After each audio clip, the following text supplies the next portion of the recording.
Next breaking కూడా తెలంగాణ నుంచి వస్తోంది. బీసీ క్రెడిట్ వార్ సీన్ లోకి KCR after a long time political scene లోకి ఎంట్రీ ఇస్తున్నారు బీఆర్ఎస్ చీఫ్ కేసీఆర్.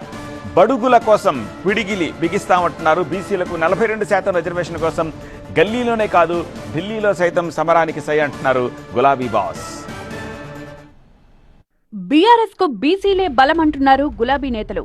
అటు ఉద్యమంలోనైనా ఇటు పార్టీ గెలుపులోనైనా కీలక భూమిక బీసీలదే అని పదే పదే చెప్పిన కేసీఆర్ బీసీ రిజర్వేషన్ కోసం పోరుబాట పట్టనున్నారు. స్థానిక సంస్థల ఎన్నికల్లోనే కాదు విద్యా ఉద్యోగాల్లోనూ 42% రిజర్వేషన్ కల్పించాలని డిమాండ్ చేస్తోంది బీఆర్ఎస్ పార్టీ. వచ్చే వారం కరీంనగర్లో భారీ బహిరంగ సభ ఏర్పాటు చేయాలని ఇప్పటికే డిసైడ్ అయ్యారు కేసీఆర్. కరీంనగర్ బీసీ సభ తర్వాత 9 ఉమ్మడి జిల్లాల్లోనూ బహిరంగ సభలు నిర్వహించాలని నిర్ణయించారు గులాబీ బాస్. బీసీ రిజర్వేషన్ల కోసం సభలు సమావేశాలే కాదు ఇంటింటికి కరపత్రాలు పంచాలని నేతలను ఆదేశించారు కేసీఆర్. బీసీ ఉద్యమాన్ని గ్రామస్థాయికి తీసుకువెళ్లేందుకు పక్కా వ్యూహాలు రచిస్తున్నారు కేసీఆర్. బీసీలకు కాంగ్రెస్ చేస్తున్న మోసాలను వివరించేందుకు రౌండ్ టేబుల్ సమావేశాలు నిర్వహిస్తామంటున్నారు. బీసీ రిజర్వేషన్లపై కాంగ్రెస్ నేతలు రాష్ట్రపతిని కలిసేందుకు సిద్ధమయ్యారు.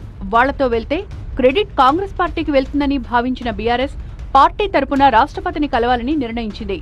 తెలంగాణ భవన్లో జరిగిన బీసీ నేతల సమావేశం సందర్భంగా బీసీ నేతలతో మాట్లాడిన కేసీఆర్ తాను కూడా ఢిల్లీకి వస్తానన్నారు. బీసీ రిజర్వేషన్ల కోసం రాష్ట్రపతిని కలుస్తానన్నారు. సార్వత్రిక ఎన్నికల్లో బీఆర్ఎస్ ఓటమి తర్వాత తొలిసారి ఢిల్లీకి వెళ్లనున్నారు కేసీఆర్. బీఆర్ఎస్ చీఫ్ నేతృత్వంలో నేతలు రాష్ట్రపతిని కలిసి బీసీలకు 42% రిజర్వేషన్లు కల్పించాలని కోరనున్నారు. అవసరమైతే ఢిల్లీలోనూ కొన్ని కార్యక్రమాలు చేపట్టాలని భావిస్తున్నారు కేసీఆర్.